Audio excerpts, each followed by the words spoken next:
Përshëndetje të gjithëve, kemi super mjet për këtë review. Është 500e fabrike. Ky është me luk E500, më thonë janë ndru fenerat. Të fenerat që duken si W124 tamam, po është kjo pjesa këtu është ndryshe. Të tjerat kanë drita mjegulle, kjo e ka poshtë. Bën 1500 euro një i përdor, shumë i rrallë. Ky është bo me luk E500 se 500e ka qenë, për 500e tamam e ka pas këtë grillën pak më lartë dhe stemën e bencit më poshtë. Edhe këtë fenerve i ka pas shu 4 ore, jo kështu me hark. Disjet si ka të vetat fabrikës, po i shkojnë. Shumë i bukur. Frenat janë 4 pistonce, kalibri, edhe 300 mm është ajo disku i frenimit. Kurse te facelifti, mas 93-shit, e kanë bërë 320 mm, që pak më të ndoja, i kanë vutë SLS 600. Normalisht edhe amortizimin e ka më t'ullët se 124 standard, më sportive, edhe stopat i ka të faceliftit. Deri 93-shin kanë qenë 500e, pastaj janë bërë E500. Gjithsej në gjithë botën mund t'jenë një 10.000 copë që janë produ. Ky ka qenë versioni më sportiv i W124-shës, duke mos llogarit këtu E60-ën. Shif sa i gjonë është të pjesa këtu, edhe mrapa. Kur është prodhu, Benzi ka pas fut Porsche-in, ka pas nënkontraktu Porsche-in, për t'i modifiku shasin, që të mund vendosë që në motorin M119, që ka qenë të SL 500, edhe për ta fut motorin kanë bërë shumë ndryshime në shasi Porsche, edhe është bërë më i gjonë makina. Fabrika e Benzit s'ka pas linjat e prodhimit, nuk e nxeshin kaq gjonë makinën, kështu që kanë përdor Porsche-in, këte linjat e prodhimit Porsche-it, vetëm 500-shit janë prodhu aty, që janë më të gjona, 400-shet e 420-shet, edhe ato kanë pas ca ndryshime në shasi, po kanë qenë më të ngushta dhe ato janë prodhu të linja prodhimit Benzit. Ato kanë qenë quajtur Wolf in Sheep Clothing, ujk i maskuar me rrobat e deles.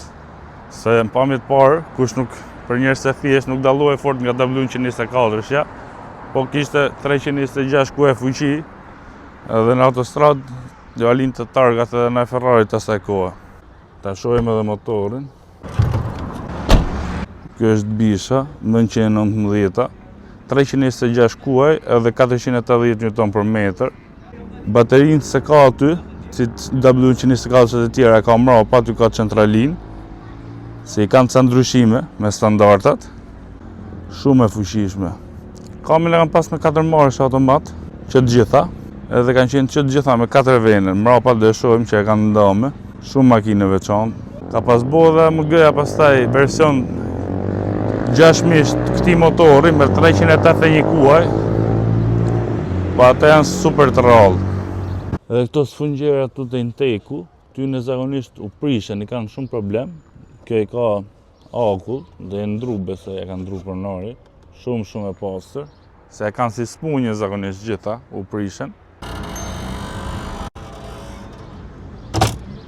Ta shohim edhe bagazhin. Ka hapësirë sa dush, ka edhe këtu në cep, ka baterinë, që gjithë 124 e kanë para, kjo e ka mrapa, edhe për të balancu peshën më shumë. Edhe bagazhin e ka ndryshe e 500 me 500-en, e ka pak më të gjatë e 500-eja, e ka pak më të gjatë, pak më ndryshe. Ta shohim edhe interiorin. Te dera ka sendilet elektrike me memorie, të kanë edhe boxing këtu, që W124 se kanë standardat, ka qenë opsionale kjo. Krasko W124, po kilometrazhi shko deri në 300. Tapicerin lëkure normalisht. Mrapa, sendilet e ndame, vetëm 2, dhe thonë është 4 vençe. Me baxhë lartë, sendilet elektrike, me memorie dhe të pasagjeri. Kami automat, 4 marshe, xhamat elektrik të pasqyrave, me perde, këta e kam duket për ndihmë për ta nisë në marsh 2. Ka edhe sobën këtu, që e programo vetë. Ka edhe këtë majcën e Chelsea, e të fokusohet. Sendilet me ngroje, edhe me kondicioner, me cruise control, timonin ndruni, shumë e veçantë. edhe mrena ka hapësirë sa të dush. Ne bom W124 në 8300, po kjo është niveli tjetër. Ta shohim edhe mrapa. Gjamat elektrik, këtu ka këtë armrestin këtu, edhe këtë pjesën poshtë për me fut në gjë. Dy sedile të ndame mrapa, s'me qenë CLS, po një 20 vjet para, 20 ca. Ka hapësirë, jo shumë fare, po ka, nuk është keq. Po imagjinoje si mund t'ishe me këte 93-shin, si mund ndihesh me këte 320 ca kue fuqi para 30 vjeç. Edhe mund mash edhe shokët mrapa edhe dilë që të boshe gara me Ferrarat në për rrugë.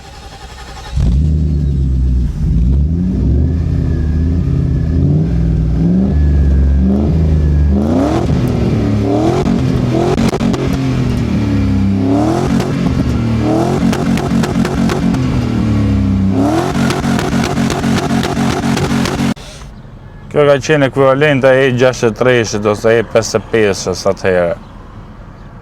AMG-ja e ka bo 60 saj, e ka bo E60, e ka bo me 381 kuaj, po s'ka qenë pjesë e Benzit AMG-ja atëherë, ka qenë e pavarur. Kurse kjo është prodhu në fabrikë të Porsche, shumë e veçante, këto shkojnë shumë shtrenjtë. Kur a dalë re ka qenë $81.000 në atë kohë, shumë e shtrenjtë, po dhe tashi drejt aty në çmimeve janë të shku.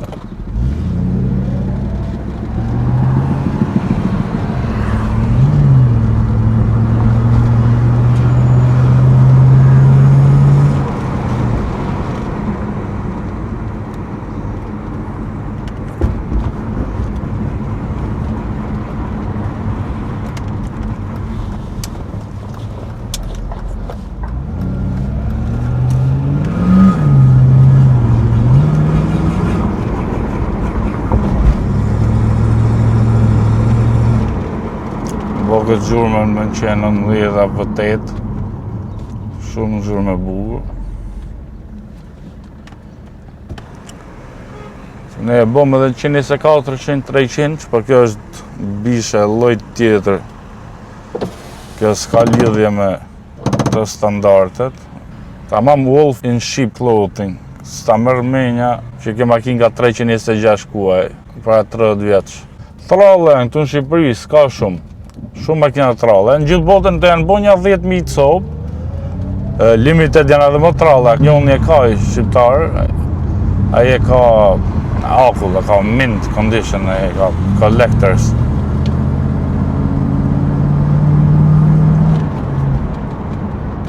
E500 që limited ka qenë plani për 500 copë, për kanë bo një 900 ca, ato janë akoma më shtrenjtë, kanë diset pak më ndryshe ato. Ato janë të veçanta. Po këto me sendile Sportline janë. Të E60 që kanë pas recaro kështu me butona këtu anash, të kjo pjesa këtu.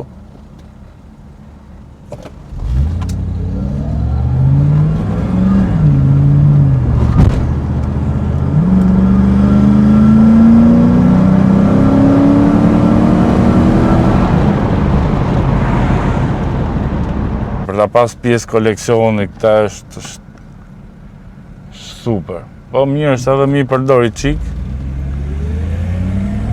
Se pronari në 5 vjetë 3 herë kishte dalë në gjiro.